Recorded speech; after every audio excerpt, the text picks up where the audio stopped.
El papel olvidado en la caja de herramientas. ¿Alguna vez has sentido que tu abuelo intentaba decirte algo más allá de sus palabras? Si alguna vez observaste a tu abuelo trabajar con sus herramientas, con ese orgullo que solo ellos tienen, este mensaje es para ti.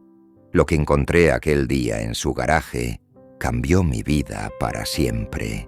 Y antes de contarte lo que descubrí en ese papel oculto durante décadas, necesito que te prepares, porque nada volverá a ser igual.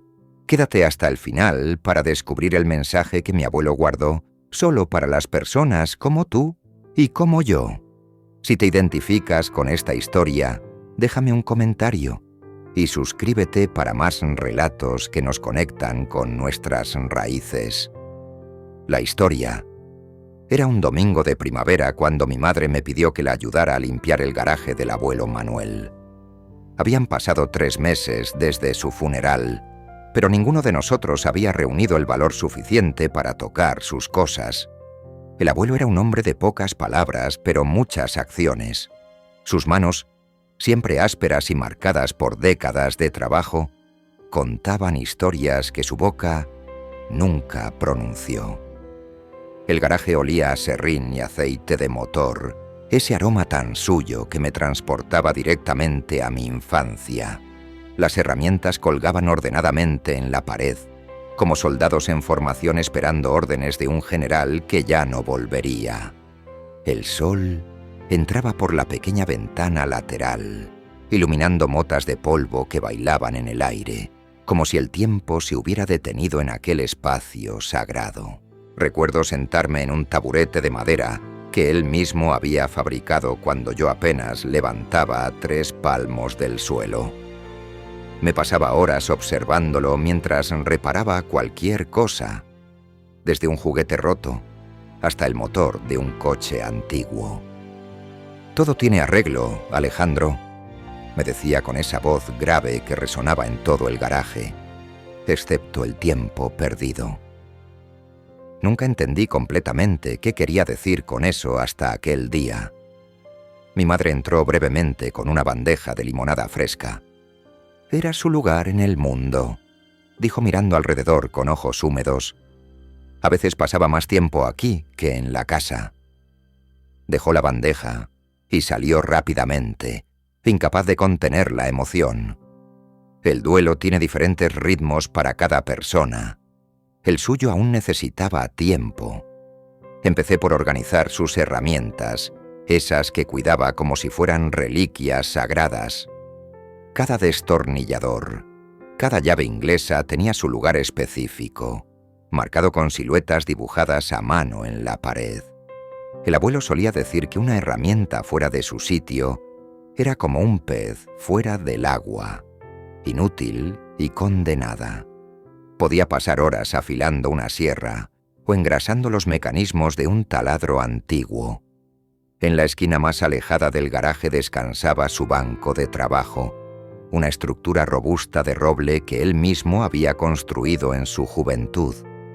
Las marcas de uso, las quemaduras de soldadura y las manchas de barniz formaban un mapa de su vida, un diario visual de proyectos completados y sueños materializados. Sobre ese banco descansaba su caja de herramientas roja, esa que lo había acompañado durante más de 50 años, desde sus días como aprendiz en el taller mecánico del pueblo. Mientras limpiaba el polvo de aquella caja metálica, golpeada por el uso pero impecablemente mantenida en su interior, noté algo que nunca había visto antes. Algo que había estado frente a mis ojos durante toda mi vida, pero que jamás había percibido. Pegado con cinta adhesiva ya amarillenta por el paso del tiempo, había un sobre en la parte interior de la tapa. Mi nombre estaba escrito en él con la letra temblorosa pero decidida del abuelo. Sentí un escalofrío recorrer mi espalda. Las manos me temblaron. ¿Cuánto tiempo llevaría allí? ¿Por qué nunca lo había visto antes? Mi mente viajó instantáneamente a aquellas tardes de invierno cuando, sentado junto a la estufa de leña, El abuelo me hablaba de su juventud durante la posguerra española. Siempre se detenía en ciertos puntos, como si hubiera puertas cerradas en su memoria que no se atrevía a abrir. «Hay historias, Alejandro», me decía mientras miraba las llamas danzar, «que solo deben contarse cuando sea el momento adecuado». Con manos temblorosas, despegué el sobre. El papel crujió bajo mis dedos, como si despertara de un largo sueño. Dentro había un papel doblado cuidadosamente y una pequeña llave de bronce que no reconocí. El metal estaba frío al tacto, pero rápidamente se calentó en mi palma, como si cobrara vida. Desdoblé el papel y reconocí inmediatamente la caligrafía del abuelo Manuel, esos trazos firmes pero elegantes que había admirado toda mi vida en sus planos y diseños. La carta comenzaba así: «Querido Alejandro, si estás leyendo esto, significa que ya no estoy aquí para decírtelo en persona. Hay algo que debes saber, algo que he guardado durante toda mi vida y que solo tú podrás entender». Me senté en su viejo taburete, con el corazón latiendo tan fuerte que podía escucharlo retumbar en mis oídos. Las palabras bailaban ante mis ojos, como si el abuelo estuviera allí mismo, hablándome al oído con su voz profunda y pausada. La carta revelaba un secreto que mi abuelo había guardado durante más de 60 años, un secreto que pesaba sobre su conciencia, pero que también había dado forma a su carácter, a sus valores, a su manera de ver el mundo. Durante la Guerra Civil Española, siendo apenas un adolescente de 14 años, mi abuelo trabajaba como recadero para diferentes familias en Barcelona. Una madrugada de enero de 1939, mientras las tropas franquistas avanzaban hacia la ciudad, fue enviado a la casa de una familia judía para entregar un mensaje urgente. Al llegar, encontró la puerta entreabierta y la casa en aparente abandono. Habían huido precipitadamente, dejando atrás muchas de sus pertenencias.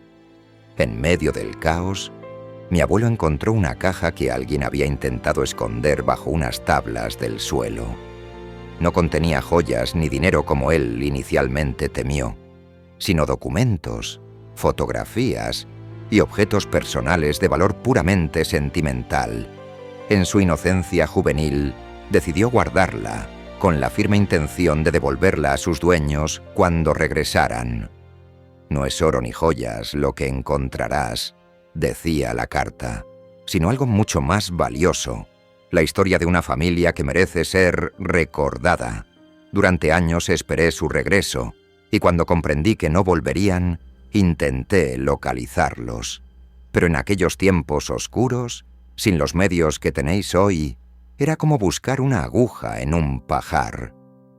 La pequeña llave abría un compartimento secreto que mi abuelo había construido en el suelo del garaje, bajo la vieja alfombra manchada de aceite donde solía colocar su motocicleta, esa Bultaco Mercurio de 1965, que aún conservábamos. Moví la pesada estantería y, efectivamente, allí estaba. Un cuadrado apenas visible en el hormigón, una trampilla perfectamente disimulada que revelaba el talento de carpintero de mi abuelo. Con la respiración contenida, introduje la llave en la cerradura. Giró suavemente, como si hubiera sido engrasada recientemente.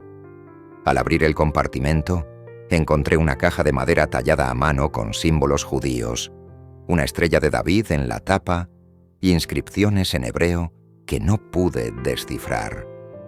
El interior estaba forrado con terciopelo azul descolorido por el tiempo, pero aún elegante.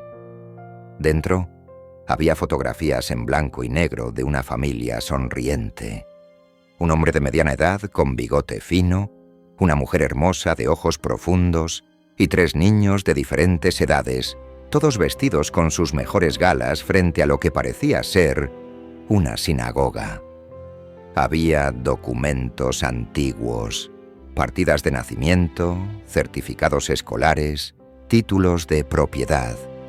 Encontré cartas escritas en un español mezclado con hebreo y algunos poemas manuscritos. También había un libro de oraciones con tapas de cuero gastado, con páginas marcadas y anotaciones en los márgenes. Pero lo que más me impactó fue encontrar un diario personal, escrito con una caligrafía pequeña y precisa, que relataba la huida de la familia Cohen desde Barcelona hasta Portugal, con la esperanza de llegar a América.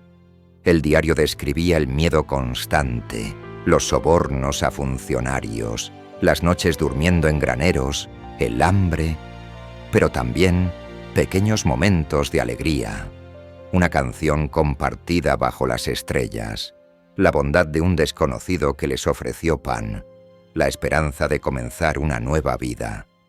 La última entrada del diario estaba fechada el 12 de marzo de 1939. Mañana partimos hacia Lisboa. El barco nos espera. Samuel tiene fiebre, pero el médico dice que podrá viajar. Rachel ha llorado toda la noche por las fotografías y documentos que dejamos atrás. Dice que sin ellos es como si nuestra vida anterior nunca hubiera existido. Le he prometido que algún día volveremos a buscarlos. Dios quiera que alguien los haya encontrado y guardado.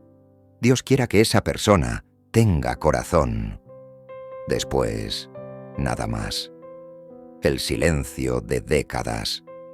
Mi abuelo explicaba en su carta que había pasado años, décadas incluso, buscando a los descendientes de esta familia. En la posguerra había sido imposible. Durante la dictadura, peligroso incluso mencionar a familias judías. Con la llegada de la democracia, había contactado con organizaciones israelíes y comunidades judías en España, pero sin éxito. En sus últimos años, con la llegada de Internet, había intensificado su búsqueda, pero su salud se deterioró antes de poder completar su misión.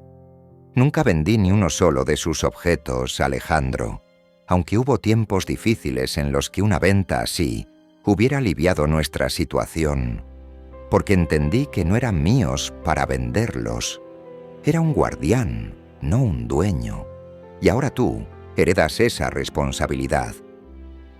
La carta terminaba con una frase que me hizo llorar como no lo había hecho ni siquiera en su funeral. «Tú eres mis manos ahora, Alejandro», escribió. «Completa lo que yo no pude terminar. Devuelve estas memorias a quienes pertenecen. No es una carga que te impongo, sino una oportunidad de hacer lo correcto. Las herramientas no solo sirven para arreglar cosas rotas, sino también para reconstruir historias fragmentadas. Te quiero, hijo. Siempre estaré contigo». Pasé la noche entera en el garaje, leyendo el diario de Samuel Cohen, examinando cada fotografía, cada documento. Era como viajar en el tiempo, como escuchar voces silenciadas hacía mucho. Decidí que cumpliría la promesa de mi abuelo, no solo por él, sino por esa familia que había sufrido tanto. En los siguientes meses, siguiendo las pistas que mi abuelo había recopilado, comencé una búsqueda que me llevó a contactar con archivos históricos, comunidades judías y bases de datos de refugiados de guerra. Visité el Centro Sefarad Israel en Madrid y la Federación de Comunidades Judías de España. Consulté registros de inmigración en Argentina, Brasil y Estados Unidos, países que habían recibido a refugiados judíos durante la guerra. Aprendí sobre el éxodo sefardí, sobre familias separadas por la guerra, sobre esperanzas truncadas y vidas reconstruidas en tierras lejanas. Descubrí que muchos refugiados habían cambiado sus nombres al llegar a sus nuevos países, lo que complicaba aún más la búsqueda. Mientras tanto, mi trabajo como arquitecto quedó en segundo plano. Mi novia, Elena, no entendía mi obsesión. «Estás dejando que un fantasma dirija tu vida», me dijo una noche después de que cancelara nuestras vacaciones por una pista que resultó ser otro callejón sin salida. No supe explicarle que no era solo por mi abuelo, sino por algo más grande, por la memoria, por la justicia, por cerrar círculos que el tiempo había dejado abiertos. 6 meses después de encontrar la carta, cuando ya empezaba a perder la esperanza, recibí un correo electrónico de una mujer llamada Sarah Cohen, residente en Buenos Aires. Era la nieta de Samuel Cohen, el autor del diario. Su familia había logrado escapar a Argentina, donde reconstruyeron su vida, pero siempre habían lamentado la pérdida de esos recuerdos familiares, las únicas pruebas tangibles de su vida antes del exilio. Mi abuelo Samuel murió en 1987, escribió Sarah, y hasta su último día habló de aquellos documentos y fotografías perdidos en Barcelona. Era su mayor peso. Mi abuela Rachel nunca se perdonó haberlos dejado atrás. Intercambiamos varios correos electrónicos y videollamadas. Sarah era profesora de historia en la Universidad de Buenos Aires y se especializaba en estudios sobre la diáspora judía. Tenía los mismos ojos penetrantes que su abuela en las fotografías y hablaba con una pasión que me recordaba a mi abuelo. Me mostró fotos más recientes de su familia y pude ver cómo aquellos 3 niños asustados se habían convertido en adultos y luego en ancianos respetados, fundadores de una nueva dinastía familiar en Sudamérica. Organicé un viaje a Buenos Aires con los documentos cuidadosamente empaquetados. Usé mis ahorros para el billete, y Elena, que finalmente entendió la importancia de mi misión, me acompañó. El día que conocí a Sarah y le entregué la caja, sus ojos se llenaron de lágrimas al ver las fotografías de sus abuelos jóvenes, de su padre cuando era un niño. Tocaba los objetos como si fueran tesoros incalculables, que en realidad lo eran. «Este libro de oraciones», me dijo sosteniendo el pequeño volumen de cuero. Mi abuelo lo mencionaba constantemente. Perteneció a su padre y a su abuelo antes que él. Creía que se había perdido para siempre. La familia Cohen organizó una reunión para recibir los objetos. Vinieron primos, tíos y sobrinos de todas partes de Argentina. Una anciana de 92 años, que resultó ser la hermana menor de Rachel, no paraba de llorar mientras sostenía una fotografía de su infancia. «Esta soy yo», decía señalando a una niña con trenzas. «Y este vestido lo cosió mi madre. Había olvidado cómo era su rostro. Tantos años sin ver su rostro».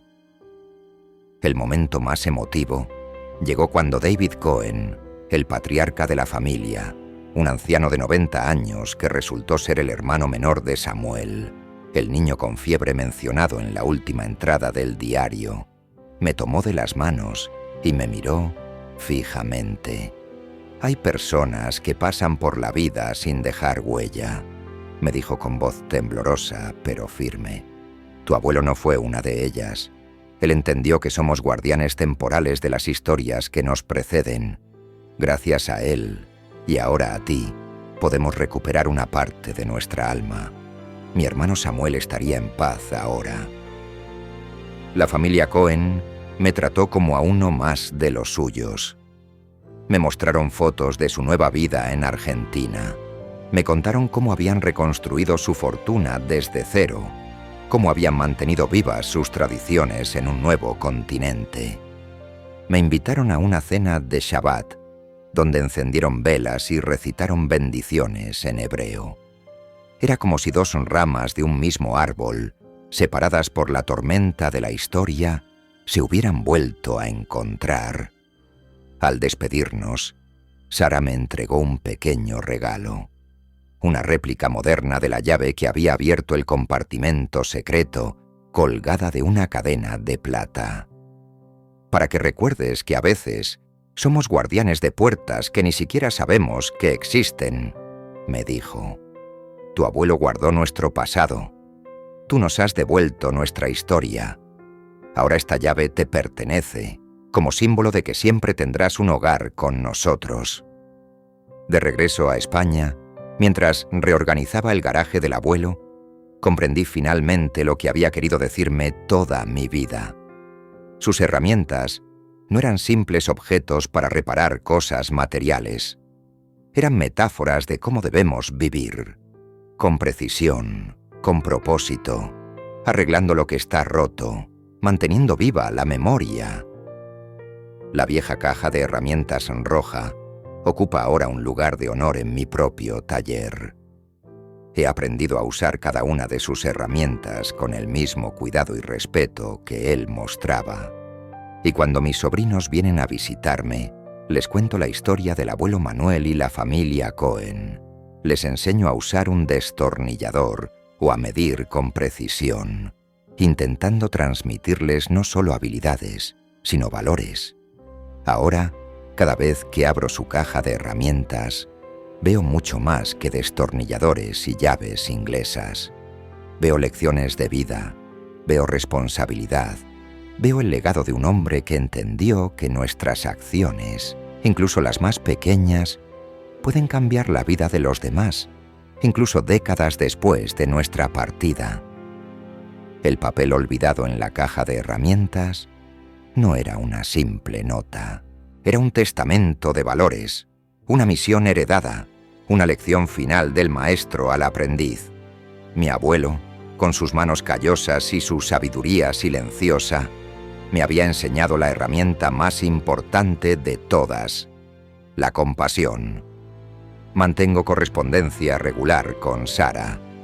Su familia ha utilizado los documentos para solicitar la nacionalidad española bajo la ley que ofrece ciudadanía a los descendientes de judíos sefardíes expulsados. Algunos de los jóvenes Cohen están planeando visitar España para conocer la tierra de sus antepasados. El círculo se cierra lentamente, las heridas sanan.